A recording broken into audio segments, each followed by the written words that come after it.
سبحان اللہ وبحمدہ عدد خلقہ ورضا نفسہ وزنة عرشہ ومداد کلماتہ سبحان اللہ وبحمدہ سبحان اللہ العظیم اللہم صلی وسلم علی نبینا محمد رب اشرح لی صدری ویسر لی امری واحلل عقدۃ من لسانی یفقہوا قولی۔ الحمدللہ ثم الحمدللہ کہ کتاب الفقہ میں ہم کتاب الطہارہ، کتاب الصلاۃ، کتاب الزکوٰۃ اور کتاب الصیام ختم کرنے کے بعد اب کتاب الحج والعمرۃ اس میں داخل ہو رہے ہیں۔ اللہ سبحانہ تعالیٰ کا بہت شکر ہے کہ اس نے ہمیں یہ توفیق عطا فرمائی کہ ہم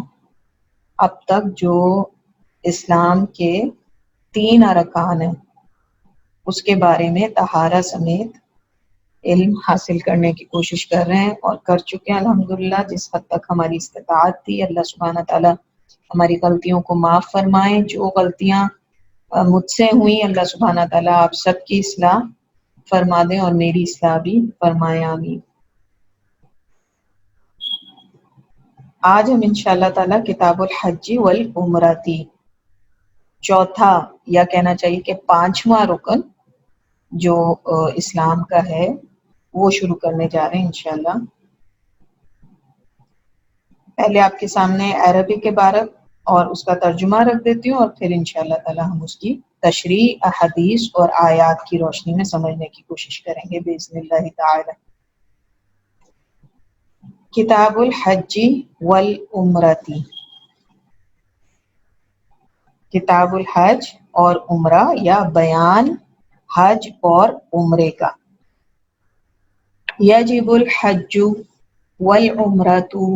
مرۃ فی العمر، حج اور عمرہ واجب ہے عمر میں ایک دفعہ یا زندگی میں ایک دفعہ۔ فی العمری مطلب پوری عمر کے اندر یا پوری زندگی کے اندر ایک دفعہ۔ علی المسلمی مسلمان پر، العاقلی عاقل پر، البالغی بالغ پر، الحری آزاد پر۔ اور عاقل اور بالغ کو اگر ہم ایک کر لیں تو المکلف مکلف کے اوپر۔ اذا استطاع الیہ سبیلا جب وہ اس کی استطاعت رکھتا ہو، یعنی سفر کی استطاعت رکھتا ہو۔ والاستطاعت یا وہوا بھی ہو سکتا ہے، وہوا والاستطاعت یعنی وہ کیا ہے، استطاعت کیا ہے، اب وہ مؤلف بیان کرے ہیں یہاں پر، اور وہ یہ ہے یعنی استطاعت یہ ہے ان یجد زادن کہ وہ زیادہ راہ پائے، کہ وہ زیادہ راہ پائے، جو خرچے اس دوران ہوں گے وہ اس کو پائے، یا جو خرچہ آئے گا سفر کا اس کو پائے۔ وراحلۃ بآلتہ ماں اور سواری کو پائے اس کے سامان کے ساتھ، آلات کے ساتھ، یعنی سواری کے آلات کے ساتھ۔ فار ایگزامپل اگر گھوڑے تھے تو گھوڑے کی زین کے ساتھ، اس کی جو بیٹھنے کے لیے اس کے اوپر، یا اونٹ کے اوپر جو کتاوا ہوتا ہے وہ، یعنی ان چیزوں کے ساتھ کہ جو، یا اگر ہم کہیں گاڑی پہ کوئی سفر کر رہا ہے اپنی پرائیویٹ کار کے اوپر تو اس کا پیٹرول اور اس کی جو کنڈیشن ہے اس کو دیکھتے ہوئے تو وہ اس کے آلات ہو جائیں گے، سواری کے آلات کے ساتھ۔ مما یصلح لمثلہ جو اس کے لیے مناسب ہو، یعنی جو انسان جا رہا ہے اس کی حیثیت کے اعتبار سے اس کے لیے مناسب ہو۔ اگر ایک عورت ہے اور وہ اونٹ پہ سفر کری ہے تو ظاہر ہے کہ پھر اس کے لیے ایک الگ سے وہ ڈولی وغیرہ کا انتظام کیا جائے گا، اس کے پردے کا انتظام کیا جائے گا اس طریقے سے۔ فاضلا عما یحتاج الیہ زیادہ ہو ان چیزوں سے جس کا وہ محتاج ہو، یعنی اس سفر کو اختیار کرنے کے لیے جو کچھ اس کے پاس ہے وہ اس سے زیادہ ہونا چاہیے. بِقَضَاءِ دَيْنِهِ اپنے خرچ کو پورا کرنے کے لیے، وَمُؤْنَةِ نَفْسِهِ اپنے نفس کے اخراجات کے لیے، یعنی کیا ہے جو جس کا وہ محتاج ہے وہ تفصیلات ہیں یہ. وَعِيَالِهِ عَلَى الدَّوَامِ اور اپنے اہل و عیال کے اخراجات کے لیے دائمی طور پہ، ہمیشہ کے اخراجات کے لیے. وَيُعْتَبَرُ وَيُشْتَرِطُ یہ دونوں الفاظ ایک دوسرے کی جگہ آ سکتے ہیں. وَيُشْتَرِطُ یا پھر وَيُعْتَبَرُ لِلْمَرْآتِ وُجُودُ مَحْرَمِهَا اور عورت کے لیے شرط ہے یا عورت کے لیے لازم ہے اس کے محرم کا ہونا. وَهُوَ زَوْجُهَا اور وہ اس کا شوہر ہے. وَمَنْ تَحْرُمُ عَلَيْهِ عَلَى التَّأْبِيدِ اور جس پر وہ حرام ہوتی ہے دائمی طور پر. بِنَسَبٍ أَوْ سَبَبٍ مُبَاحٍ نسب کی وجہ سے یا نکاح کی وجہ سے، یعنی جس سے عورت کا نکاح نہیں ہو سکتا دائمی طور پر، نسب کے سبب سے یا کسی مباح سبب سے. وَمَنْ فَرَّطَ حَتَّى مَاتَ اور جو کاہلی کرے یہاں تک کہ مر جائے. اخرج عنہ من مالہ حجۃ وعمرۃ تو نکالا جائے گا اس کے مال سے حج اور عمرے کا خرچہ. ولا یصح الحج من کافر ولا مجنون حج اور عمرہ صحیح نہیں ہوتا کافر اور پاگل کی طرف سے. وَيَصِحُّ مِنَ السَّبِيِّ اور یہ صحیح ہے بچے کی طرف سے. وَالْعَبْدِ اور غلام کی طرف سے. وَلَا يُجْزِئُ عَنْهُمَا اور وہ لیکن ان کے لیے کافی نہیں ہے. وَيَصِحُّ مِنْ غَيْرِ الْمُسْتَطِيعِ اور طاقت نہ رکھنے والے، استطاعت نہ رکھنے والے کی طرف سے بھی صحیح ہے. وَالْمَرْآتِ بِغَيْرِ مَحْرَمٍ اور عورت کی طرف سے بھی صحیح ہے بغیر محرم کے. وَمَنْ حَجَّ عَنْ غَيْرِهِ وَلَمْ يَكُنْ حَجَّ عَنْ نَفْسِهِ اور جس نے دوسرے کی طرف سے حج کیا اور اس نے اپنی طرف سے حج نہیں کیا، یعنی اس نے اپنا فرض حج ادا نہیں کیا. او ان نذرہ یا وہ نظر پوری کرنے کے لیے حج کر رہا ہے. او ان نفلہ یا نفل حج کر رہا ہے. وفعلہ قبل حجۃ الاسلامی اور اس نے اس کو کیا اسلام کے فرض حج سے پہلے. وقع حجہ عن فرضی تو اس کا حج اس کے نفس کے فرض کے طور پہ ہوگا. نفس ہی دون غیرہ اس کے سوا کسی اور حج کے علاوہ. یہ انشاءاللہ تعالیٰ آپ کے سامنے عبارت آ گئی کتاب کی اور اس کا ترجمہ. اب چلتے ہیں انشاءاللہ تعالیٰ اس کی شرح کی طرف. حج اور عمرے کا بیان. حج کے لغوی معنی ہیں الحج جو ہے لغت میں اگر آپ دیکھیں تو اس کے معنی ہیں القصد یعنی ارادہ کرنا، ارادہ کرنا. شرعی اور اصطلاحی معنی یعنی شریعت میں حج کس کو ہم کہتے ہیں اس کی اصطلاحی معنی کیا ہے؟ التعبدی للہ تعالی فی باداء المناسک فی المکان المخصوص وفی الوقت المخصوص علی ما جاء فی سنت رسول اللہ صلی اللہ علیہ وآلہ وسلم. التعبدی للہ تعالی اللہ کی عبادت کرنا، فی باداء المناسک مناسک یا اعمال کو ادا کرتے ہوئے حج کے، فی المکان المخصوصی مخصوص جگہ میں، و فی الوقت المخصوصی مخصوص وقت پہ یا زمانے میں، علی ما جاء فی سنتی اس کے مطابق جو اللہ کے رسول اللہ صلی اللہ علیہ وآلہ وسلم کی سنت کے مطابق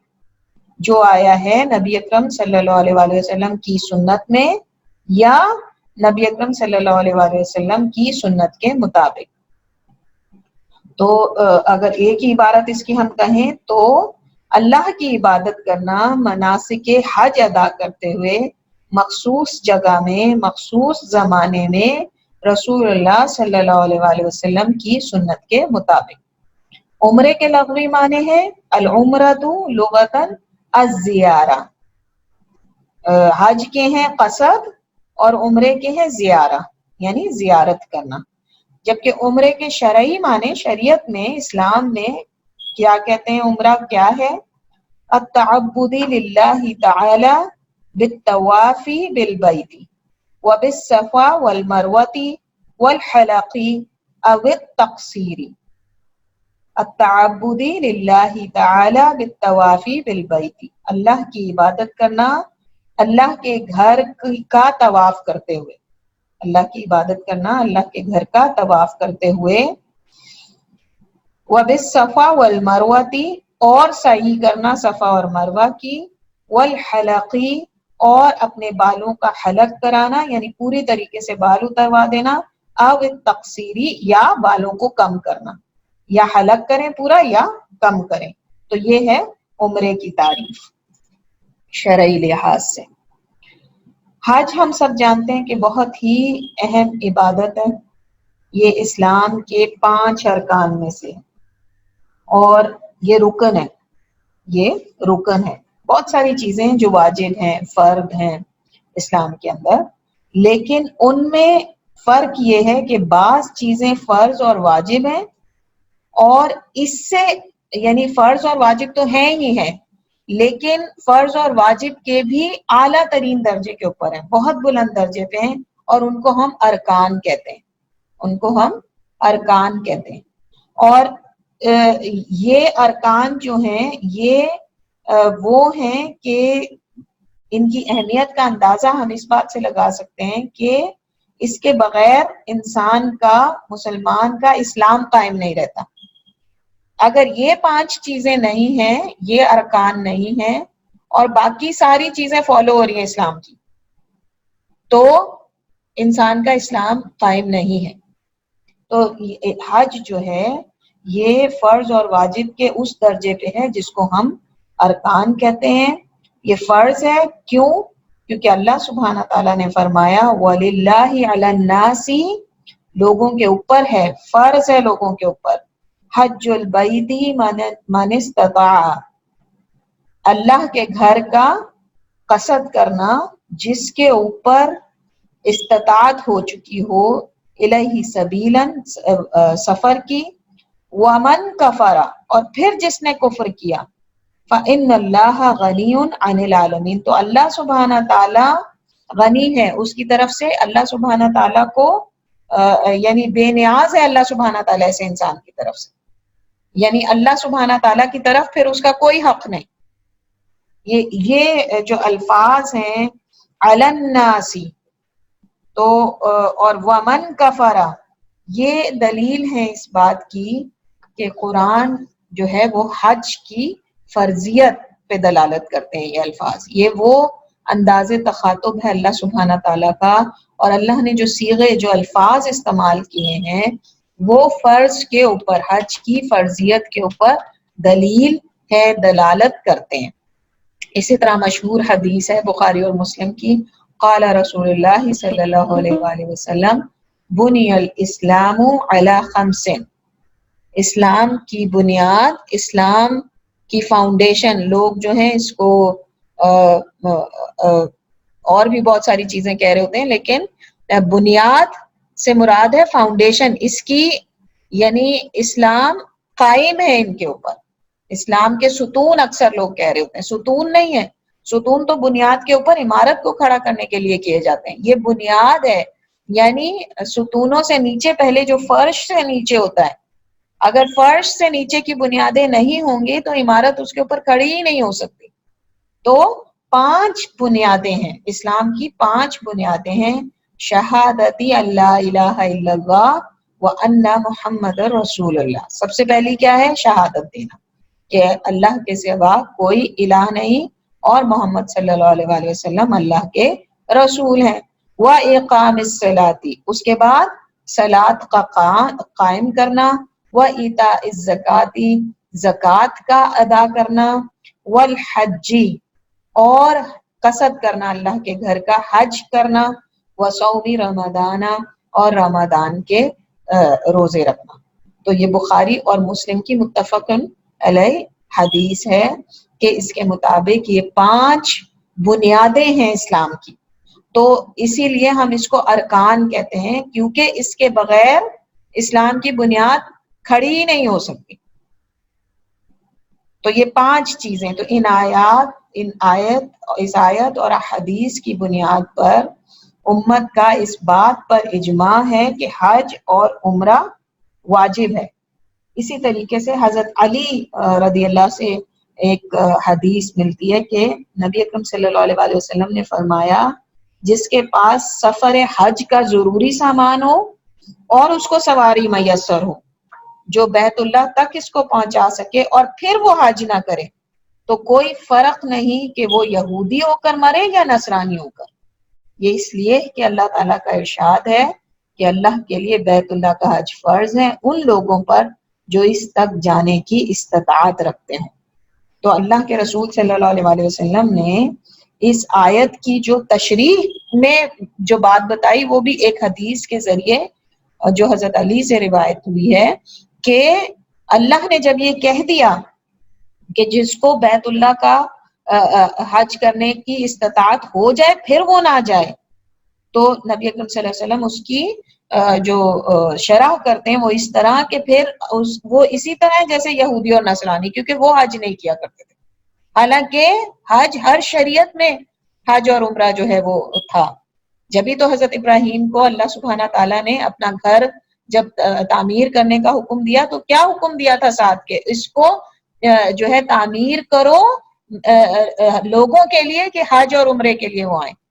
تو یہ ہر شریعت کے اندر موجود ہے، حج اور عمرہ ہر شریعت کے اندر موجود تھا.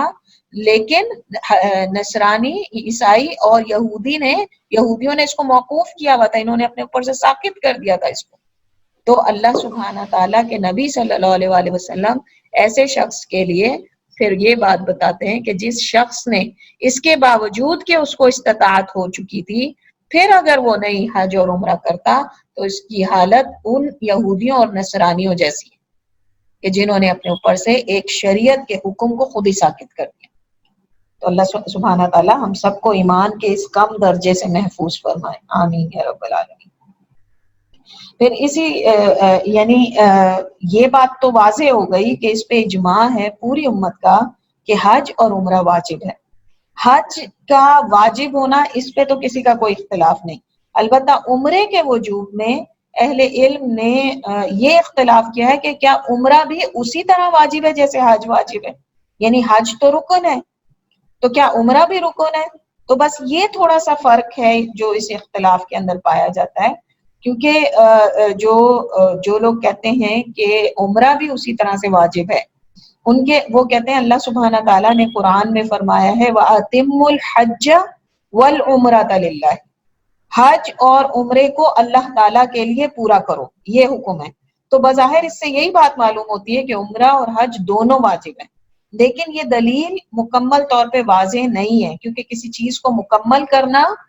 تب ہوتا ہے کہ جب اس کو آلریڈی شروع کیا جا چکا ہو. اور جیسا ہم دیکھیں گے کہ نظر کے اس کے اندر ہم نے یہ بات سمجھی تھی کہ جب ایک دفعہ حج اور عمرے کی نظر باندھ لی جائے تو پھر اس کو ختم کیے بغیر وہ ساکت نہیں ہوتی. تو اس کا ابتدا کرنا الگ چیز ہے اور اس کو مکمل کرنا ایک الگ چیز ہے. تو یہاں پر اثر نو کسی حکم میں نہیں آتی یہ بات کہ دوبارہ سے یعنی عمرہ شروع کرو اور حج کرو تو پھر اس کو ختم کرو، بلکہ یہ کیا ہے کہ ایک عمل آلریڈی شروع ہو چکا ہے. بے شک یہ ایک دلیل ہے لیکن یہ پوری طرح واضح نہیں ہے، اسی لیے اس کے اوپر اعتراض ہوتا ہے. تو جب ارادہ کرو تو اس کو مکمل کرو، یہ حکم ہے. یہ حکم نہیں ہے کہ ان کو کرو، تو اس سے یہ ثابت نہیں ہوتا. لیکن اہل علم نے اس کو دلیل کے طور پہ پیش کیا ہے. البتہ مسند احمد کی ایک حدیث ہے جس کو شیخ البانی نے صحیح قرار دیا ہے کہ حضرت عائشہ رضی اللہ انہوں نے نبی اکرم صلی اللہ علیہ وسلم سے پوچھا کہ یا رسول اللہ علی النساء جہاد، کیا عورتوں کے اوپر بھی جہاد ہے؟ قالا، تو نبی اکرم صلی اللہ علیہ وسلم نے فرمایا نعم، ہاں، علیہن جہاد لا قتال فیہ، ان کے اوپر ہے. علیہن پھر وہی صیغہ آ جاتا ہے جو فرضیت کے بارے میں بتاتا ہے. علیہن ہاں عورتوں کے اوپر جہاد ہے جس میں قتال نہیں ہوتا، لا قتال فیہ، جس میں قتال نہیں ہوتا، الحج والعمرہ، تو حج اور عمرہ۔ تو اس سے یعنی اس حدیث میں علیہن سے یہ بات پتہ چلتی ہے کہ وجوب ہے، دلالت ہے، علی کا صیغہ وجوب کے اوپر دلالت کرتا ہے۔ اور جیسا کہ اصول فقہ نے یہ بات جو ہے بات بتائی ہوئی ہے کہ جب علا آتا ہے، جب بھی کسی آیت کے اندر یا حدیث کے اندر جب علا کا صیغہ آتا ہے تو وہ فرضیت کے بارے میں بتاتا ہے کہ وہ چیز فرض ہے اس انسان کے اوپر، یعنی وہ عمل مسلمان کے اوپر فرض ہے۔ تو اس میں بھی چونکہ نبی اکرم صلی اللہ علیہ وسلم فرماتے ہیں علیہن، تو اس میں بھی حج اور عمرے کی وجوب پر دلالت آتا ہے، لیکن پھر بھی حج رکن ہے۔ کیوں؟ اس حدیث کی روشنی میں جو ہم نے بنی الاسلام علی خمس، اس کے اندر ہم دیکھتے ہیں کہ صرف حج کا ذکر کرتے ہیں نبی صلی اللہ علیہ وسلم۔ تو اس سے ہمیں یہ پتا چلا کہ حج تو رکن ہے، لیکن عمرہ کے رکن ہونے کی کوئی دلیل ہمارے پاس نہیں ہے۔ بے شک یہ بہت ہی عظیم عبادت ہے دونوں کی دونوں، اور اس کی فضیلت کے بارے میں بہت سی احادیث آئی ہیں، جیسے ابی حریرہ رضی اللہ عن ابی حریرہ رضی اللہ ان رسول اللہ صلی اللہ علیہ وآلہ وسلم قال العمرۃ الی العمرۃ کفارۃ لما بینہما۔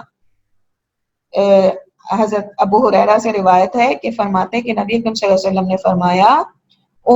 ایک عمرے سے لے کر دوسرے عمرے تک کے درمیان کا عرصہ تمام گناہوں کا کفارہ بن جاتا ہے۔ دو عمرہ یعنی اگر ایک شخص نے ایک عمرہ 1 سال اور پھر دوسرا عمرہ 5 سال کے بعد بھی کیا، تو 2 عمروں کے بیچ میں جتنے بھی گناہ، اس سے ظاہر ہے کہ صغیرہ گناہ جو ہیں جن کی توبہ جو ہے انسان اگر کرنا بھول بھی گیا ہو یا ان کو نہیں بھی جانتا تھا یا جانے انجانے میں ان سے ہوئے اور نہیں وہ کر سکا اس کی توبہ، تو وہ تمام کے تمام معاف ہو جائیں گے۔ 5 سال کے گناہ اس انسان کے 2 عمروں کے بیچ کے معاف ہو جائیں گے۔ والحج المبرور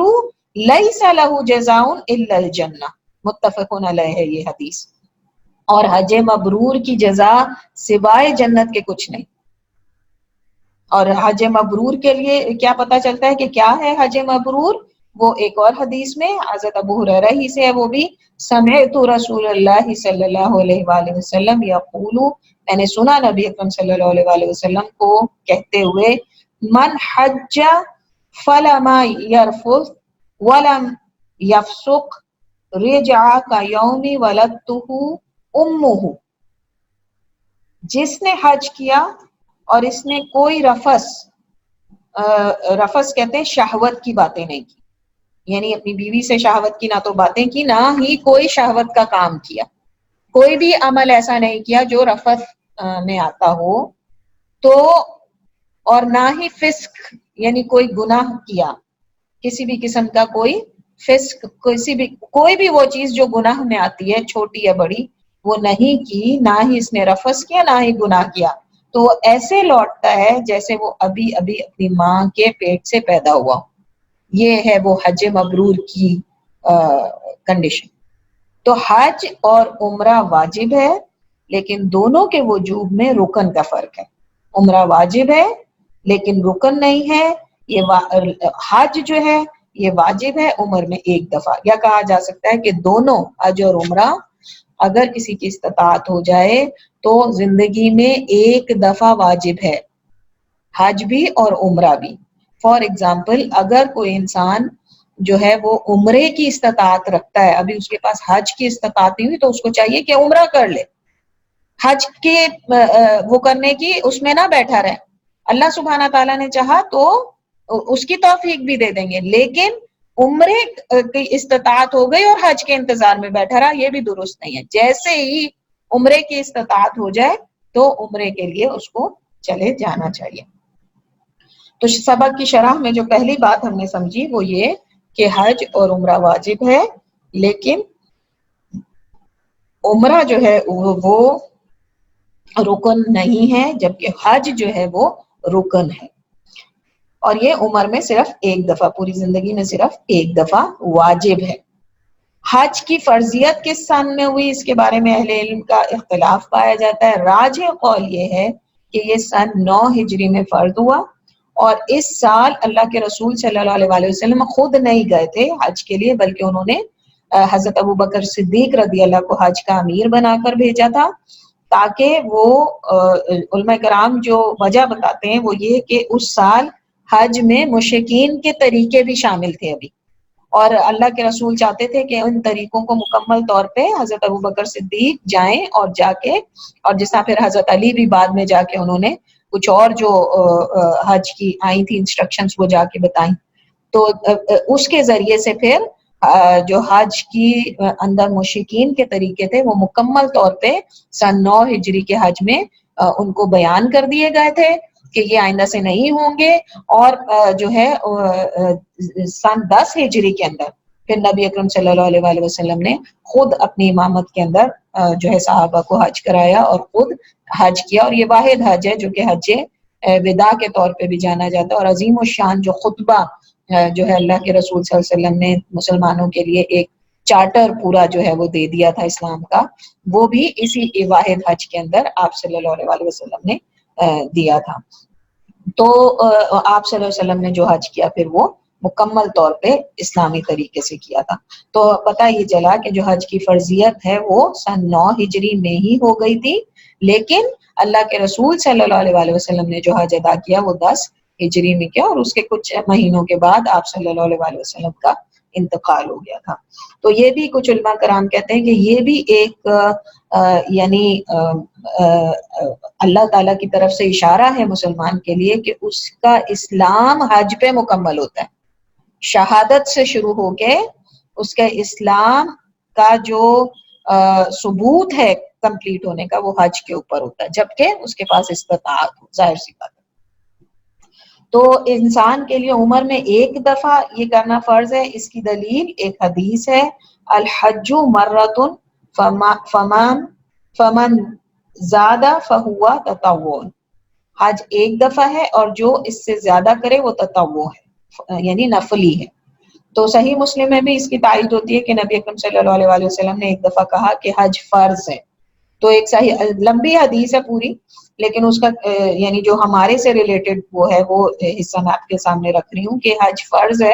تو صحابی جو ہیں ان میں سے ایک نے پوچھا کہ کیا ہر سال کرنا؟ تو آپ صلی اللہ علیہ وآلہ وسلم خاموش ہو گئے، آپ نے نہیں جواب دیا، انہوں نے پھر پوچھا، آپ نے پھر اس کو اگنور کیا، پھر انہوں نے پوچھا، تو پھر آپ صلی اللہ علیہ وآلہ وسلم نے کہا کہ اگر میں نے کہہ دیا کہ ہاں تو اللہ سبحانہ تعالیٰ اس کو ہر سال کے لیے فرض کر دیں گے، یعنی اگر بار بار تم پوچھو گے، جیسے بنی اسرائیل نے بار بار پوچھا تو اللہ تعالیٰ نے سختیاں کر دی ان کی اس کے اندر عبادتوں کے اندر، تو اس لیے اللہ کے رسول صلی اللہ علیہ وسلم نے فرمایا کہ اگر میں ہاں کہہ دوں تو پھر ہر سال فرض ہو جائے گا، اس لیے اور تم سے پہلی جو قومیں ہیں وہ اسی لیے برباد ہوئی کہ وہ بہت سادہ سوال کیا کرتی تھی، جبکہ نبی جو ہیں وہ آسانی اور وسعت دیا کرتے تھے دین کے اندر، اور وہ بہت زیادہ سوال کر کر کے جو ہے دین کو اپنے لیے مشکل بنا لیا کرتے تھے۔ تو تم ایسا نہ کرو، تم کیا کرو کہ میں تمہیں جس بات کا حکم دوں، جتنی تم استطاعت رکھتے ہو اتنا اس کو کر لو، اور جب میں کسی چیز سے روک دوں تو اس سے رک جاؤ۔ تو اس حدیث سے ہمیں یہ بات پتہ چلی کہ عمر میں حج صرف ایک مرتبہ فرض ہے، کس پر؟ مسلمان پر،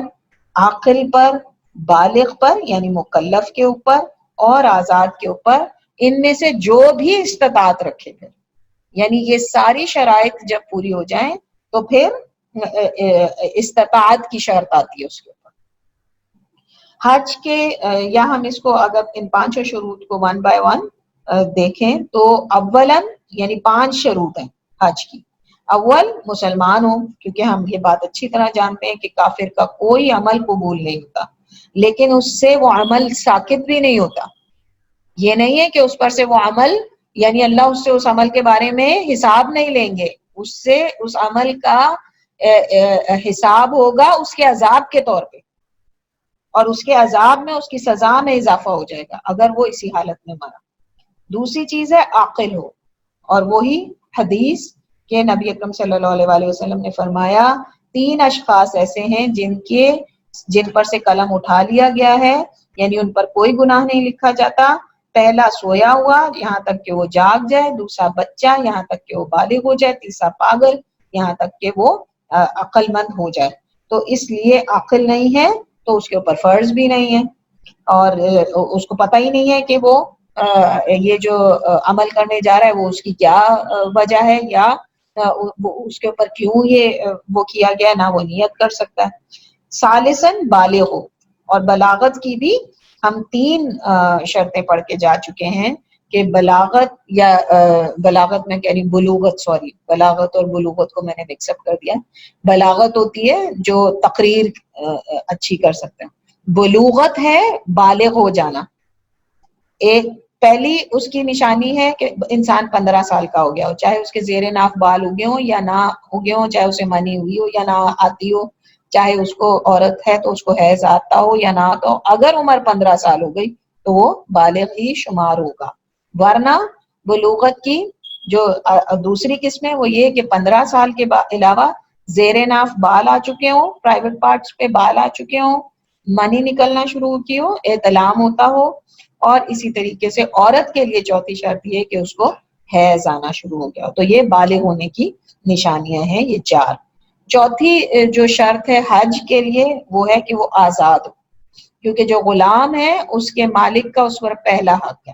اچھا، غلام کی ہم اچھے طریقے سے غلام اور لونڈی کی ڈیفینیشن پڑھ کے جا چکے ہیں، سمجھ چکے ہیں کہ غلام اور لونڈی ہمارے ہیلپرز نہیں ہیں، نہ ہی غلام اور لونڈی کسی کمپنی کے امپلائیز ہیں. غلام اور لونڈیاں کون ہوتے ہیں؟ جو جنگ کے نتیجے میں جو قید ہو کر مرد عورت اور بچے آتے ہیں اور ان کی حکومت کسی بھی قسم کی نیگوشیشن کر کے ان کو واپس لینے پہ تیار نہیں ہوتی،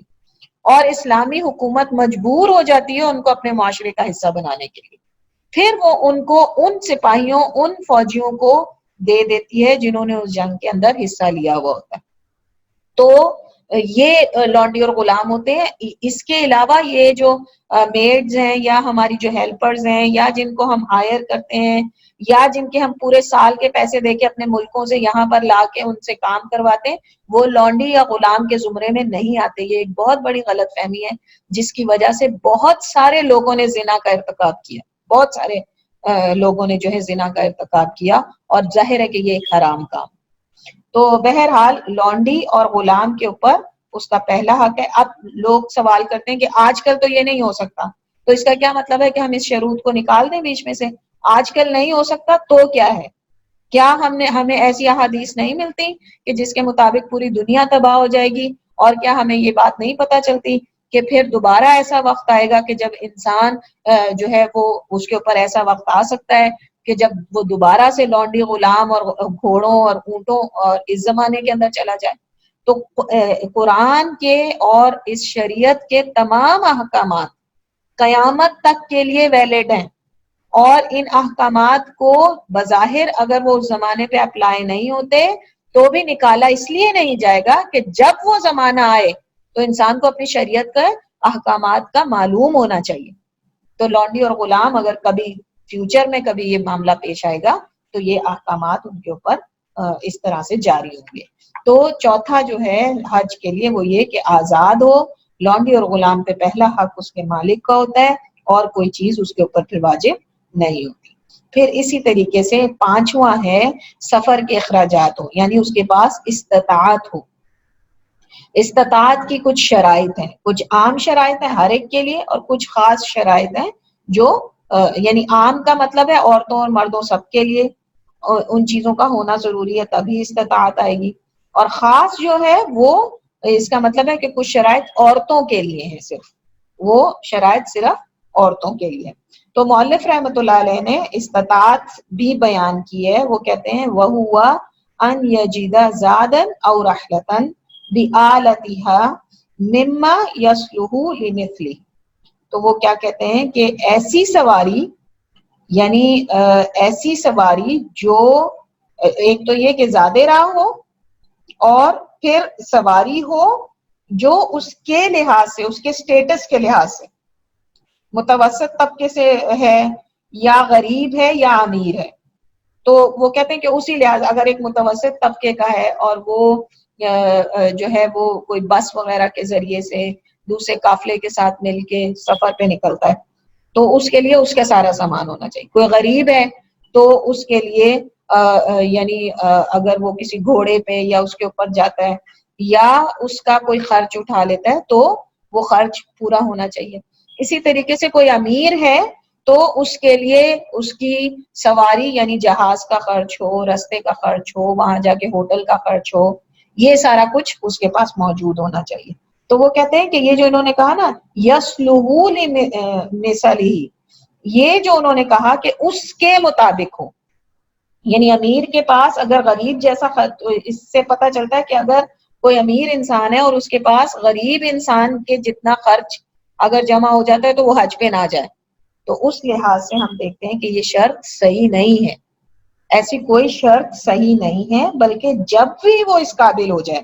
کہ حج کے لیے جا سکے تو استطاعت والا ہو گیا. یعنی ایک امیر شخص ویسے تو امیر ہے, سفر وہ کرتا ہے بزنس کلاس میں, لیکن اگر اس کے پاس اکانومی کلاس کے پیسے موجود ہیں یا کوئی ایسی فلائٹ ہے جو حج فلائٹ ہو اور جس کے اوپر کنسیشن دیا جا رہا ہو تو اس کو سمجھا جائے کہ وہ غریبوں کے لیے نہیں, اس کی استطاعت ہو چکی, تو اب جتنا بھی خرچ کسی بھی طبقے کے لیے کافی سمجھا جائے حج کے اوپر جانے کے لیے, بے شک اس کی حیثیت معاشرے میں کتنی زیادہ کیوں نہ, وہ استطاعت والا ہو گیا اور اس کو اس کے اوپر حج جو ہے وہ فرض ہو گیا. اب مؤلف رحمۃ اللہ علیہ حوائج اصلیہ میں جو ہے انہوں نے یعنی جو کسی انسان کی اصلی ضرورتیں ہوتی ہیں اس میں انہوں نے جن چیزوں کو شامل کیا اس میں سب سے پہلے سواری کا خرچ, زادہ راہ, اور اس کے علاوہ وہ کہتے ہیں کہ فرض قرض ادا کر سکتا ہو اور اپنی ذاتی اخراجات کو پورا کر سکتا ہو اور پھر اپنے گھر والوں کی ہمیشگی کے لیے جو ہے وہ اخراجات اٹھا سکتا ہو. اس کے بعد جو بچ جائے وہ کہتے ہیں کہ وہ جو ہے وہ زیادہ ہے, فاضل ہے, اکثر ہے, اور اس کی وجہ سے اس کے اوپر حج جو ہے وہ فرض ہو جاتا ہے. تو یہ جو انہوں نے کہا نا کہ اپنے گھر والوں کی ہمیشگی کے لیے, مثال کے طور پہ ایک شخص ہے وہ نوکری کرتا ہے اور اس کے اہل و عیال جو ہیں وہ اس خرچ کے اوپر اس سے ان کے اخراجات چل رہے ہیں, یا کوئی کمپنی ہے جس سے ان کی آمدنی جو ہے وہ ملتی ہے, یا کسی کے گھر ہیں جو کرائے کے اوپر ہیں اور اس کا کرایہ ماہانہ آتا رہتا ہے تو اس سے اس کے گھر والوں کے اخراجات ہوتے رہتے ہیں. تو اس کا یہ مطلب نہیں ہے کہ ساری زندگی کے لیے اخراجات کا وہ کر کے جائے کہ اگر میں مر گیا تو میرے پیچھے سے گھر والوں کا خرچ چلتا رہے, نہیں, اس کا یہ مطلب نہیں ہے. دائمی ہمیشہ کے لیے اسے یہ مطلب نہیں ہے, بلکہ اس کا مطلب یہ ہے کہ ایک انسان جب جائے حج پر تو اس کے پیچھے سے جو اس کے آنے جانے کے درمیانی عرصے کے اندر جو وقت وہ گزارے گا, چاہے 10 دن ہے, 15 دن ہے, 1 مہینہ ہے, جو وقت وہ گزارے گا اس حج کے سفر کے دوران, اس دوران پیچھے جو گھر والے ہیں ان کے اخراجات پورے کرنے کا کوئی نہ کوئی ذریعہ چھوڑ کے جائے. یعنی جتنی ان کو ضرورت پیش آ سکتی ہے اپنے اہل و عیال کے لیے اتنا انتظام کر کے جائے, یہ اس کے لیے کافی ہے. یہ ہے دراصل اہل علم یہ کہتے ہیں عام طور پہ, لیکن مؤلف رحمۃ اللہ علیہ کہتے ہیں کہ اپنا سواری کا خرچ, زادہ راہ, اپنی حاجتوں سے اصلی حاجتوں سے بڑھ کے جو ہو اس کو پورا کرے, قرض دے اور ذاتی اخراجات کا پورا ہو, تو پھر مسلسل کوئی وظیفہ ہو, یعنی اگر وہ مر جائے وہاں جا کے تو پیچھے گھر والوں کے لیے مسلسل جو ہے کوئی اخراجات کا انتظام رہے. تو یہ شرط اس لحاظ سے درست نہیں, کیونکہ اللہ سبحانہ تعالیٰ نے استطاعت والا کس کو کہا کہ جس کا سواری کا خرچ ہو جائے اور زادہ راہ. تو زادہ راہ میں اہل علم جو ہے وہ پیچھے جو رہ جانے والے ان کے اخراجات کو بھی شامل کر لیتے ہیں, لیکن اس سے مراد یہ نہیں کہ ساری زندگی کے لیے جو ہے ان کے اخراجات آ جائیں. پھر ایسے لوگ جو کہتے ہیں کہ ہم نے بیٹی کا جہیز کا مال جمع کیا ہوا ہے تو کیا ہم پہ حج فرض ہے, ان کا کیا معاملہ ہوگا؟ کیا بیٹی کے جہیز جو ہے وہ اس میں آ گیا زادہ راہ, اور اس کے علاوہ سواری کا خرچ جو ہے اس کے علاوہ اللہ نے شرط لگائی کہ بیٹی کا جہیز جو ہے اس کے پیسے بھی جمع ہونے چاہیے, یا بچوں کی تعلیم کا, یا نہیں, ان ساری چیزوں کی کوئی اس کے اندر وہ نہیں ہے. جس انسان کے پاس بیٹی کے جہیز کے پیسے ہیں ڈیفینیٹلی اس کے پاس اس چیز کے پیسے ہیں کہ وہ جائے اور حج کر جائے, تو یہ ساری چیزیں اس کے اندر شامل نہیں ہوتی کہ حج کے پیسے جو ہیں وہ حج کے پیسوں کے علاوہ جہیز کے پیسے ہیں، اس میں کوئی قباحت نہیں ہے، بچوں کی تعلیمی اخراجات کے پیسے اس میں کوئی قباحت نہیں ہے، لیکن اگر ایک انسان کے پاس اس کے علاوہ استطاعت ہے تو وہ پہلے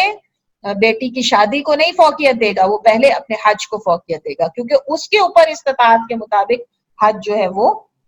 فرض ہو چکا ہے۔ پھر اسی طریقے سے یہاں پہ قرض کے بارے میں، البتہ قرض کے بارے میں یہاں پر ایک بات جو ہے وہ غور طلب ہے کہ کیا قرض حج کی فرضیت میں رکاوٹ بنتا ہے؟ تو اس میں دو باتیں ہیں، جس طرح ہم زکوٰۃ کے معاملے میں پڑھ کے گئے تھے، بالکل وہی معاملہ یہاں پر ہے کہ اگر قرض معجل ہو جس کی فوراً ادائیگی ضروری ہے تو پھر تو وہ رکاوٹ بنتا ہے۔ مثلا اگر حج کا جو خرچ ہے وہ 1 لاکھ ہے اور انسان نے قرض بھی 1 لاکھ ادا کرنا ہے تو پہلے وہ قرض ادا کرے گا، پھر اس کے اوپر استطاعت رہی نہیں، اس پہ پھر حج فرض ہی نہیں رہا۔ اور اگر وہ حج کے لیے جائے اور قرض کے پیسوں میں کمی آ جائے، فار ایگزامپل اگر حج کا خرچہ 1 لاکھ ہے اور اس نے 70,000 یا 50,000 جو ہے وہ قرض دینا ہے تو آٹومیٹکلی وہ 50,000 نکالے گا تو حج کے پیسے پورے ہی نہیں ہوں گے، اس لیے اس کی استطاعت نہیں رہے گی، تو وہ بھی پہلے قرض دے گا اور اس کے اوپر سے بھی حج پھر ساکت ہو جائے گا انٹل انلیس وہ دوبارہ سے اتنے ہی پیسے جمع کر لے۔ لیکن ایسا قرض جو عام طور پہ ہم لوگ لیتے ہیں کہ قسطوں کے اوپر بینک سے قرض لے لیتے ہیں اور مہینے کی تنخواہ سے اس میں پیسے کٹ رہے ہوتے ہیں تو قسط وار وہ نکل رہا ہوتا ہے، ایسا قرض حج کے راستے میں رکاوٹ نہیں بنتا، اس لیے کہ یہ فوراً ادا نہیں کرنا، بلکہ ایک منتھلی جو ہے قرض کی ادائیگی ہو رہی ہے قسط کے طور پہ تو یہ حج کے لیے رکاوٹ نہیں بنے گا۔ ایسا قرض جو منتھلی قسطوں کے اندر پے ہو رہا ہے وہ حج کی راہ میں ایسا قرض رکاوٹ نہیں بنے گا۔ اسی طرح اگر کوئی کمپنی ہے وہ اپنے خرچ پہ کسی کو حج اور عمرہ پہ بھیجے اور اس شخص کے اوپر قرض ہے، فار ایگزامپل ایک انسان ہے اس کے اوپر 1 لاکھ روپے یا ریال قرض ہے اور حج کا جو خرچہ ہے وہ اس کی کمپنی ادا کری ہے اور وہ بھی 1 لاکھ ریال ہے، تو کیا وہ پھر یہ قرض اس کی راہ میں رکاوٹ ہے؟ نہیں، کیونکہ اب اس کا خرچ اس کی کمپنی اٹھا رہی ہے، اب وہ اس لیے نہیں حج پہ جانے سے منع کرے گا کیونکہ میرے اوپر 1 لاکھ ریال جو ہے وہ قرض ہے، کیونکہ وہ قرض تو اس کا ذاتی ہے، جبکہ اس کے حج کا خرچہ کی جو شرائط ہیں وہ تو کمپنی نے اس کا انتظام کر دیا ہے، تو پھر ایسا شخص کی راہ میں بھی وہ بے شک وہ معجل ہی کیوں نہ ہو قرض، وہ کسی بھی قسم کا قرض ہو وہ اس کی راہ میں رکاوٹ نہیں بنے گا۔ استطاعت کے لیے ایک اور شرط ہے کہ راستہ پرامن ہو، تو 3 شرطیں ہو گئیں، اول زیادہ راہ ہو، دوسرا سواری ہو، تیسرا راستہ پرامن ہو۔ تو اگر ہم دیکھیں ان تینوں کو، یہ جو استطاعت کی اول شرط ہو گئی، اول قسم ہو گئی، یہ مادی شرائط ہے، یعنی استطاعت کی ایک قسم ہو گئی۔ ہم کہہ سکتے ہیں کہ استطاعت کی 2 قسمیں ہیں، ایک مادی فائنینشلی پیسے کے طور پہ اور دوسری بدنی انسان کی جو جسمانی جو حالت ہے اس کے لحاظ سے، تو وہ ہے کہ صحت مند ہو، تو دوسری یعنی یہ بدنی استطاعت ہے کہ وہ صحت مند ہو، بغیر کسی مشقت کے وہاں تک کا سفر کر سکتا۔ ایک شخص ہے وہ وینٹیلیٹر پہ، آپ اس کو وینٹیلیٹر پہ حج کا سفر کرائیں تو ظاہر ہے کہ وہ نہیں کر سکتا، اور یہ اس کا مطلب ہے اس کی بدنی استطاعت نہیں ہے۔ اسی طریقے سے ایک انسان ہے کہ اگر وہ جہاز کا سفر کرتا ہے تو آکسیجن کی کمی کی وجہ سے اسے ایزما کا اٹیک ہو جاتا ہے اور وہ نہیں کر سکتا، یہ سفر وہ سفر کر ہی نہیں سکتا کسی قسم کا، تو آپ اس کو زبردستی جو ہے وہ کسی طریقے سے اس کے لیے ذریعے نکالیں، کوئی میڈیکل ایڈ کے ساتھ اسے سفر کرائیں حج کا، نہیں، یہ بھی اس کی استطاعت بدنی استطاعت نہیں ہے۔ تو ایسی ہو اس کی حالت کہ وہ صحت مند ہو، بغیر مشقت کے سفر کر سکتا ہو، سواری پہ بغیر اس کے بیٹھ سکتا ہو اور وہاں تک پہنچ سکتا ہو اور خود سے تمام مناسک کو ادا کر سکتا ہو۔ تو اب اس کے اندر سم ٹائمز ہوتا ہے ویل چیئر پہ بٹھا کے ہم طواف کروا دیتے ہیں، تو وہ چونکہ وقتی طور پہ انہوں نے سہولت ادا کی، باقی سارے مناسک کو ادا کریں، تو علماء کرام کہتے ہیں کہ پھر اس صورت کے اندر اس کے لیے یہ درست ہے، لیکن اس میں بھی بہتر یہ ہے کہ زیادہ سے زیادہ وہ کوشش کرے کہ اس ویل چیئر کا جو ہے نہ اس کا استعمال کرے۔ تو اگر کسی کے پاس مالی استطاعت ہے اور بدنی استطاعت نہیں ہے، وہ مریض ہے اور اس کا مرض بھی دائمی ہے اور وہ جانے کی طاقت نہیں رکھتا، تو اس کا مطلب ہے کہ پھر اس کی استطاعت پوری نہیں ہوئی۔ مادی استطاعت ہے، بدنی نہیں ہے، تب وہ کیا کرے؟ اس صورت کے اندر اس کو چاہیے کہ وہ اپنی جگہ کسی آدمی کو حج کرائے، ایسا آدمی جو پہلے اپنا فرض حج کر چکا ہو۔ یہ یعنی ایسا نہیں ہے کہ اس نے اپنا فرض حج ادا نہ کیا ہو اور پھر جو ہے وہ کسی کے لیے حج ادا کرنے جائے، تو نہیں ایسا۔ تو اگر کسی کے پاس بدنی استطاعت تو ہے لیکن مالی استطاعت نہیں ہے تو بھی اس کے پر فرض نہیں ہے۔ یہ عام ہے، یہ شرط سب کے لیے، یہ سب کے لیے عام ہے، مرد اور عورت دونوں کے لیے یہ شرط جو ہے حج کی وہ عام ہے۔ خاص جو ہے وہ عورت کے لیے اس کے محرم کا ساتھ ہونا، یعنی اس کا شوہر اس کے ساتھ ہو، یہ خاص استطاعت کی شکل ہے عورت کے لیے۔ یعنی اس کے وہ تمام محرم جو اس کے لیے دائمی طور پہ نکاح میں حرام ہے، وہ محرم اس کے لیے ہونے، یعنی التعبید بنسب دائمی طور پہ ہو یا جن سے اس کا نکاح حرام ہے، یعنی یا تو اس کی جو تعبید ہے اس کے وجہ جو ہو سکتی ہیں، یا تو وہ نسب ہو سکتا ہے یا مباح وجہ ہو سکتی ہے۔ تو نسب میں کیا ہے؟ جن سے نکاح حرام ہے، مثلا والد، دادا، پردادا، جتنے بھی اوپر تک ہو، نانا، نانی، نانا، پرنانا، جتنے بھی اوپر تک ہو۔ اور اسی طریقے سے بیٹے، بھائی کا بیٹا، بہن کا بیٹا، اپنا بیٹا، یہ سارے جو ہیں اس کے اندر آ گئے۔ اور یا بھائی جو سگا بھائی ہے، ظاہر ہے اس کے اندر چچا کا بیٹا اور وہ نہیں آتے۔ تو اسی طریقے سے چچا ہیں یا بیٹے جو ہیں ان میں پوتے، بڑ پوتے، یہ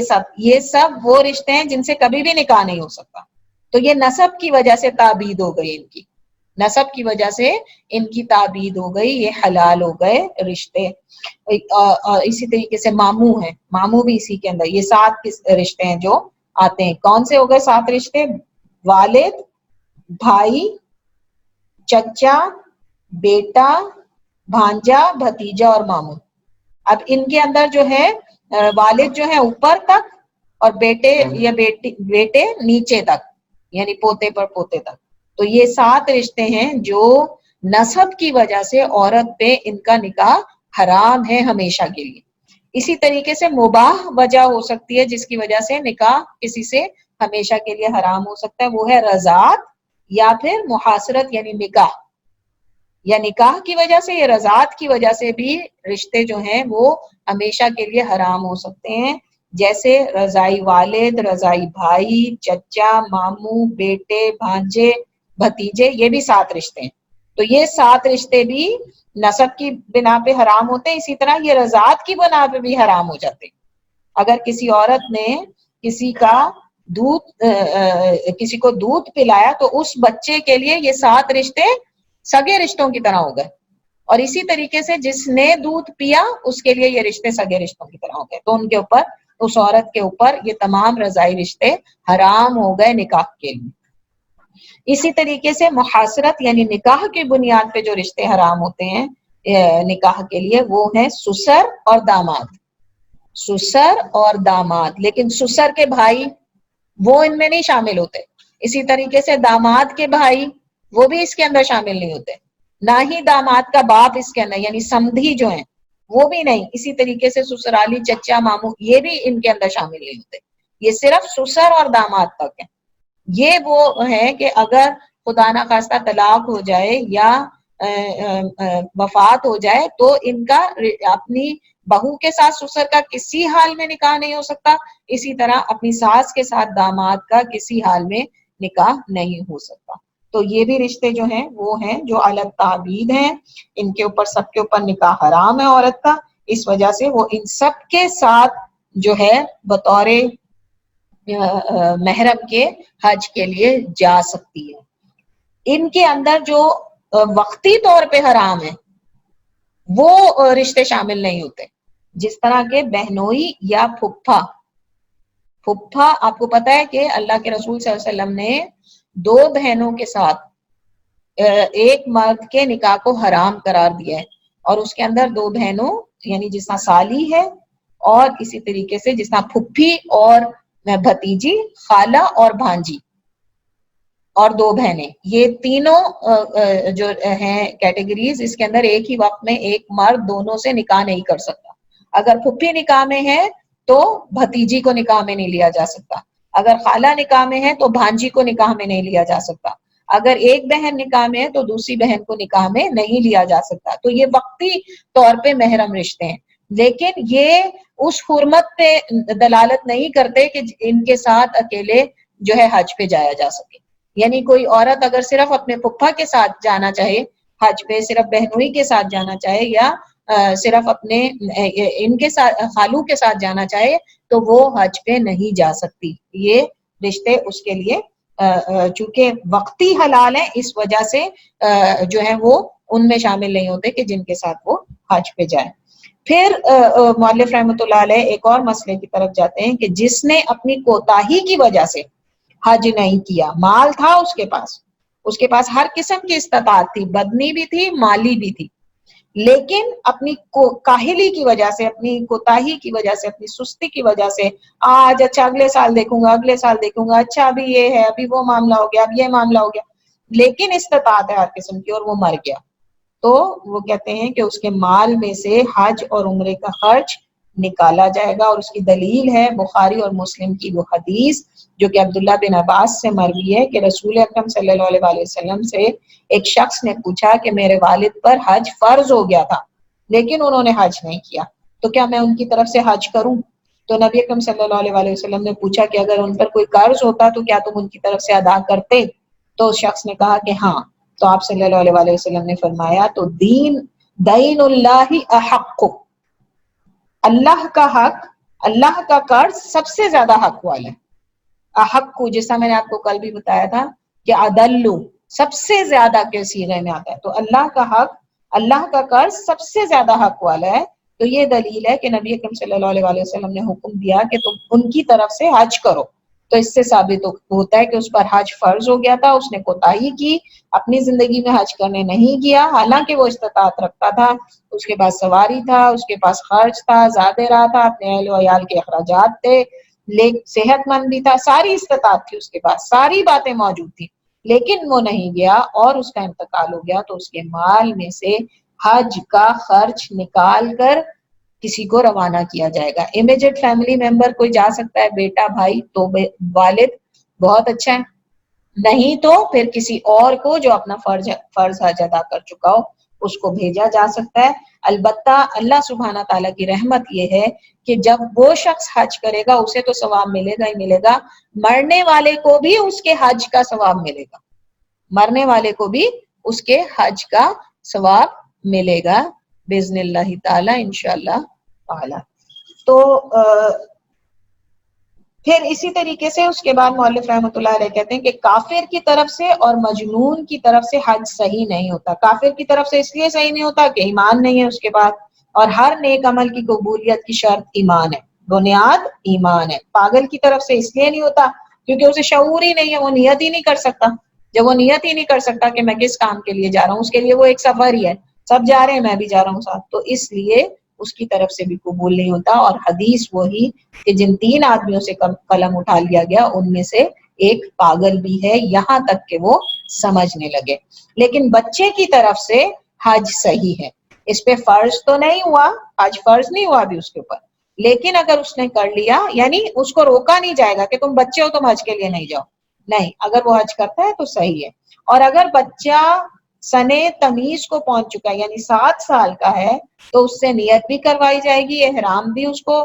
بنوایا جائے گا اور سارے اس سے کام کروائے جائیں گے. اور اگر اس کی عمر اس سے بھی کم ہے تو نیت اس کے جو ذمہ دار ہیں, ماں باپ ہیں یا جو بھی اس کو لے کے گئے ہیں وہ کر لیں گے. اور اگر گود میں ہے تو پھر گود میں لے کے سارے ارکان اس کی طرف سے یعنی جو ماں کرے گی یا باپ کرے گا وہی اس کے لیے بھی قبول ہو جائیں گے, الگ سے اس کے لیے سعی یا طواف کرنے کی ضرورت نہیں ہے, دونوں کی طرف سے وہ حج قبول ہو جائے گا. تو چاہے وہ ممیز ہو یا چھوٹا ہو، دونوں کی طرف سے اگر ماں باپ یا اس کے کفیل یا جو بھی اس کو لے کے گئے ہیں وہ اگر اپنے ساتھ ساتھ اس کو کروا رہے ہیں یا گود میں اٹھا کے کرا رہے ہیں تو انشاءاللہ ایک ہی عمل ان کا دونوں کے لیے قبول ہو جائے گا۔ اس کی وجہ یہ ہے کہ ایک دفعہ جب آپ صلی اللہ علیہ وسلم جب حج کے لیے جا رہے تھے تو ایک عورت نے اپنے دودھ پیتے بچے کو آگے کیا اور کہا کہ لہذا حج، کیا اس کے لیے بھی حج ہے؟ تو آپ صلی اللہ علیہ وسلم نے فرمایا نعم ولک اجر، ہاں اور اجر تمہارے لیے، یعنی تمہارے لیے اس کے لیے تو ہے ہی ہے، تمہارے لیے بھی اس کا اجر ہے اور تمہیں بھی اس کا ثواب ملے گا۔ اسی طریقے سے غلام بھی اگر حج پہ چلا جائے، کوئی ایسی وجہ ہو گئی اور وہ حج پہ گیا تو صحیح ہے، کیونکہ اس کے پاس ساری شرائط پائی جاتی ہیں۔ اگر اس کے مالک کا اس نے حق ادا کیا، مالک نے اجازت دے دی اور اس کے پاس استطاعت تھی، پھر وہ حج کرے تو اس کا حج بھی قبول ہو جائے گا، حالانکہ وہ ابھی غلام ہی ہے، آزاد نہیں ہوا، حالانکہ ابھی وہ غلام ہی ہے، آزاد نہیں ہوا۔ لیکن اہم بات یہ ہے کہ ان کی طرف سے کافی نہیں ہوگا، یعنی جب بچہ حج کر لے اور بالغ ہو جائے اور اس کے پاس استطاعت ہو تو اس کو اپنا جو حج فرض ہے وہ تب ادا کرنا، تو جو اس نے پہلے حج کیا اپنے بچپنے میں وہ اس کا نفلی حج شمار ہو جائے گا کچھ شرطوں کے نہ ہونے کی وجہ سے، اور اس میں شرط کیا ہے؟ بلوغت۔ تو جب بلوغت کی شرط پہلے نہیں تھی اور اس نے حج کیا تو وہ اس کا نفلی حج ہو گیا، جب بلوغت کی شرط پوری ہو گئی تو اب جو حج وہ کرے گا وہ دراصل اس کا جو فرض حج ہے وہ ادا ہوگا۔ اسی طریقے سے غلام کا معاملہ ہے، اگر اس نے اپنی غلامی میں حج کیا تو قبول تو ہو گیا حج کے طور پہ، لیکن نفلی حج کے طور پہ، اور جب وہ آزاد ہو جائے اور اس کے پاس استطاعت ہو جائے تو پھر وہ حج کرے گا اپنے فرض حج کے طور پہ۔ اس کی وجہ یہ ہے کہ نبی اکرم صلی اللہ علیہ وسلم نے فرمایا کوئی بچہ جو حج کرے پھر بالغ ہو جائے اسے چاہیے دوسری دفعہ حج کر لے، اور کوئی غلام جب حج کرے آزاد ہو جائے تو اسے چاہیے کہ دوسری دفعہ حج کر لے۔ فار ایگزامپل وہ غلام کبھی آزاد نہیں ہوا اور اسی حال میں مر گیا،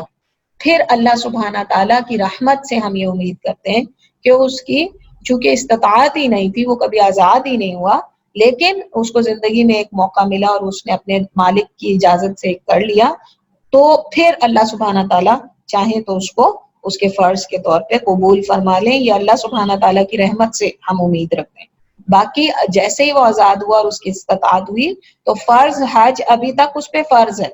وہ ادا نہیں ہوا، پھر وہ اس کو ادا کرنا ہے۔ ہاں استطاعت ہی نہیں ہوئی پھر وہ اور اس کا اور اللہ کا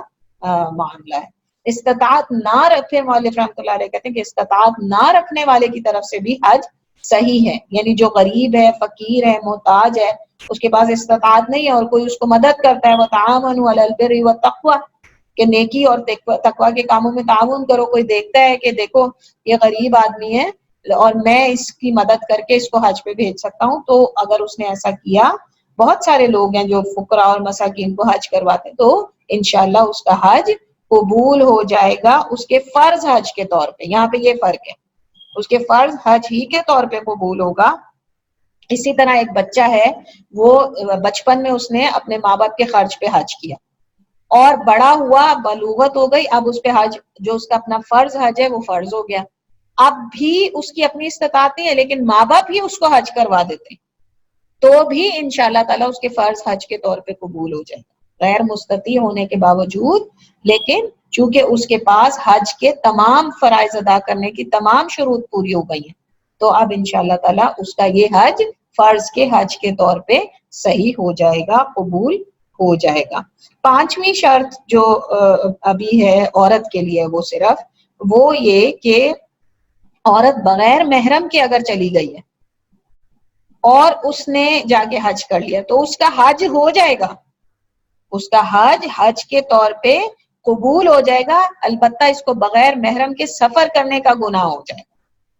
جو اس کا بغیر محرم کے اس نے کیا سفر اس کا گناہ اس کو ہوگا، لیکن اس کا حج ہو جائے گا کیونکہ حج کے ارکان جو ہیں وہ اس نے ادا کر لیے، جن ارکان کو حج کہا جاتا ہے وہ اس نے ادا کیے ہیں۔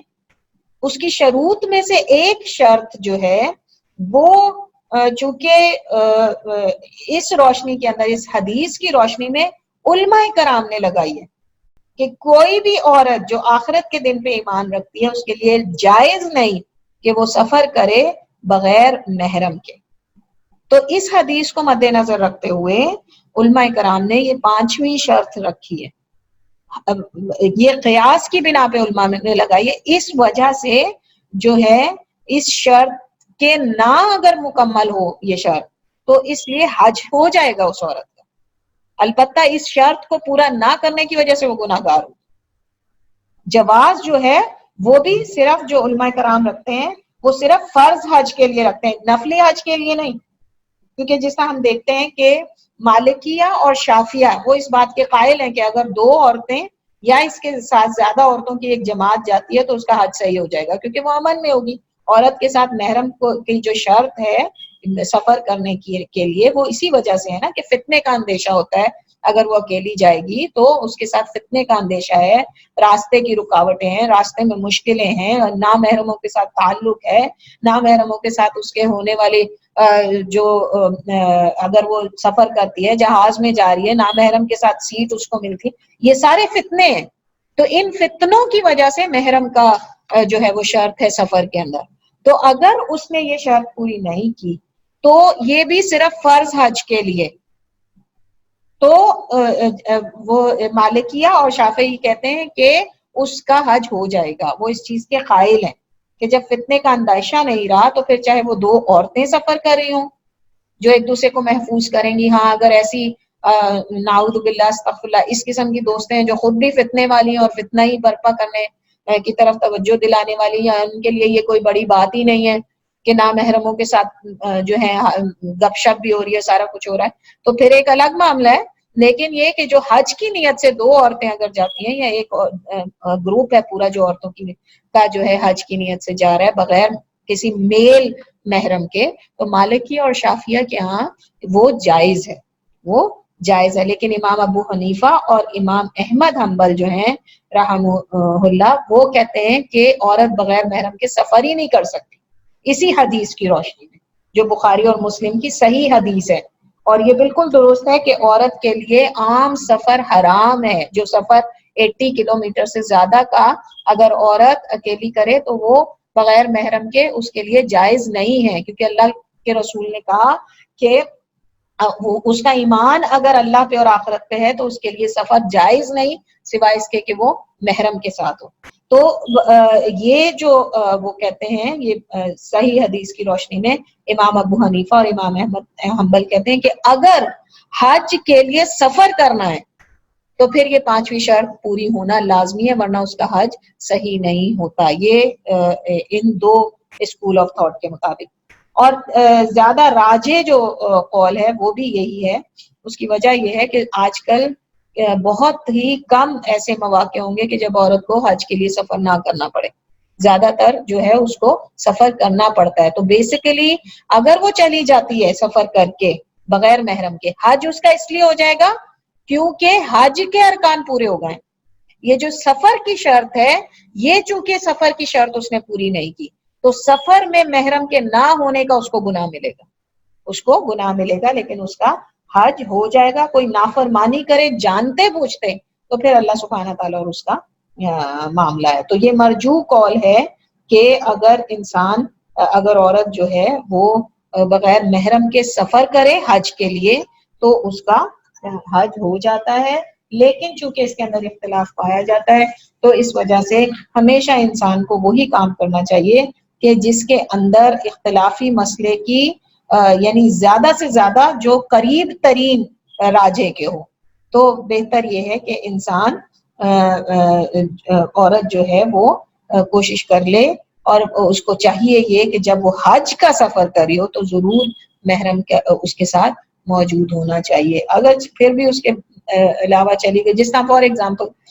خواتین کا ایک پورا قافلہ جا رہا ہو اور اس میں صرف ایک عورت کا محرم ہو تو پھر اس صورت کے اندر کچھ علماء کرام اس کی گنجائش نکالتے ہیں اور یہ آپ کو معاملات مختلف جگہ پہ ملیں گے. آگے پھر وہی بات آ جاتی ہے جب اختلافی مسائل ہوں تو زیادہ سے زیادہ جو حدیث اور سنت آیت اللہ کی آیتوں کے قریب وہ بات وہی کرنی چاہیے. اور یہاں پہ ہمیں کوئی ایسی دلیل نہیں مل رہی کہ جس کے اندر عورت کا سفر کرنا بغیر محرم کے کسی بھی صورت میں جائز قرار دیا گیا ہو.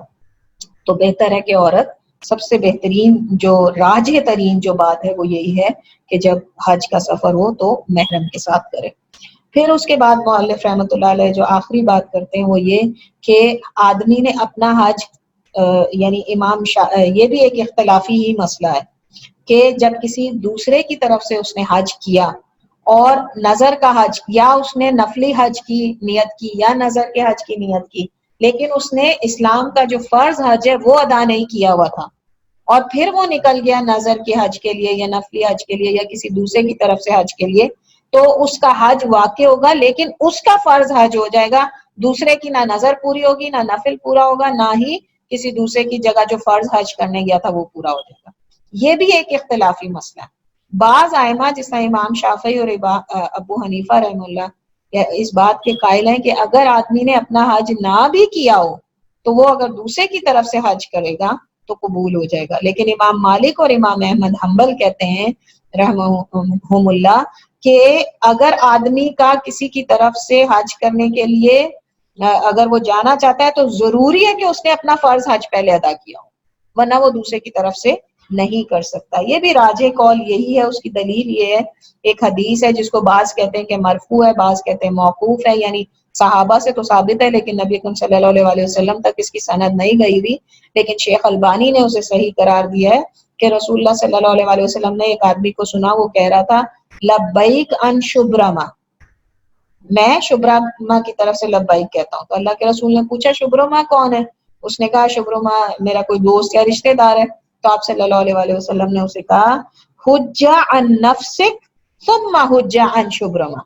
پہلے تم اپنی طرف سے حج کرو پھر شبرما کی طرف سے کرو. تو جو لوگ یہ دلیل لیتے ہیں کہ حج ہو جائے گا ان کے پاس دلائل یہ ہیں کہ جب کسی وہ والی حدیث کے جس صحابی نے سوال کیا کہ میں اپنے والد کی طرف سے حج کروں تو آپ صلی اللہ علیہ وسلم نے اس سے یہ نہیں پوچھا کہ کیا تم نے حج کر لیا اپنا فرض حج کر لیا ہے, انہوں نے یہ نہیں پوچھا بلکہ انہوں نے کہا کہ ہاں کرو. تو اس میں جو ہے وہ یہ علماء کرام کہتے ہیں کہ بہت ممکن ہے کہ نبی اکرم صلی اللہ علیہ وسلم کو یہ بات پتا ہو کہ وہ حج کر چکے ہیں پہلے اس لیے انہوں نے ان کو کہا ہو تو اس کے اندر ایک شائبہ پایا جاتا ہے. لیکن یہ والے الفاظ یہ والی حدیث جو شبرما والی ہے یہ تو حدیث سے واضح الفاظ ہیں کہ پہلے تم اپنا حج کرو پھر شبرما کی طرف سے کرو. تو اس وجہ سے جو راجح ترین اور زیادہ بہتر جو قول ہے وہ یہی ہے کہ انسان پہلے اپنا فرض حج ادا کرے پھر کسی دوسری کی طرف سے اگر حج کرنا پڑے تو کرے یا پھر جو ہے وہ نفلی اپنا حج کرے یا نظر کا حج کرے. پہلے اس کو اپنا فرض حج ادا کرنا چاہیے اس کے بعد وہ ان میں سے کوئی کام کر سکتا ہے. تو یہاں پر یہ کچھ شرائط تھی جو حج کی وہ ہم نے پڑھ لی الحمدللہ. اس کے بعد کی تفاصیل انشاءاللہ ہم نیکسٹ کلاس کے اندر کریں گے. کسی کو کوئی بات جو ہے وہ کلیئر نہ ہوئی ہو یا کوئی بات میں صحیح طرح نہ بتا سکتی ہوں اور آپ لوگ چاہتے ہوں کہ اس کو کلیئر کریں تو انشاءاللہ تعالی ہم کچھ منٹس اس پہ لگا لیتے ہیں. جی السلام علیکم. وعلیکم السلام ورحمۃ اللہ وبرکاتہ. جی میرا ایک یہ سوال تھا کہ جیسے شوہر اور بیوی ہے ٹھیک ہے اور بیوی کے پاس اپنا کوئی ذاتی مال نہیں ہے ٹھیک ہے اور شوہر جو ہے وہ تیار نہیں ہے مطلب وہ کہہ رہا ہے کہ تمہارے پاس پیسے نہیں ہے تو تمہارے اوپر حج فرض نہیں ہے تو لیکن شوہر کے پاس ہے اتنا پیسہ کہ وہ خود بھی کر سکتا ہے اور بیوی کو بھی کرا سکتا ہے اور بیوی چاہتی ہے لیکن اس کے پاس اپنا کوئی پرسنل نہیں ہے تو وہ شوہر اس کو اس لیے منع کر دیتا ہے کہ نہیں چونکہ تمہارے پاس کوئی پیسے نہیں ہے تو تمہارے اوپر یہ فرض نہیں ہے یا ہم تم کو نہیں کرا سکتے. تو اس کا کیا ہوگا؟ دیکھیں پھر وہ عورت تو استطاعت والی نہیں ہوئی نا, اس عورت کی استطاعت نہیں رہی. ایک تو یہ کہ اس کے پاس محرم نہیں رہا, دوسرا یہ کہ مرد کفیل ہے عورت کے لیے. عورت کے پاس اپنے پیسے ہوں یا نہ ہوں عورت کو حج کرانے کی جو ذمہ داری ہے وہ ظاہر سی بات ہے اس کے شوہر کی ہے. اس کی کفالت کون کرتا ہے؟ شوہر کرتا ہے. تو اگر شوہر اس بات سے انکار کر دے کہ وہ اس کے حج کے پیسے دے گا اور عورت کے پاس اپنی کوئی زیور نہیں ہے یا اپنی وراثت کا کوئی مال نہیں ہے اور جو ہے وہ نہیں جا سکتی اس صورت کے اندر تو وہ استطاعت والی نہیں رہی.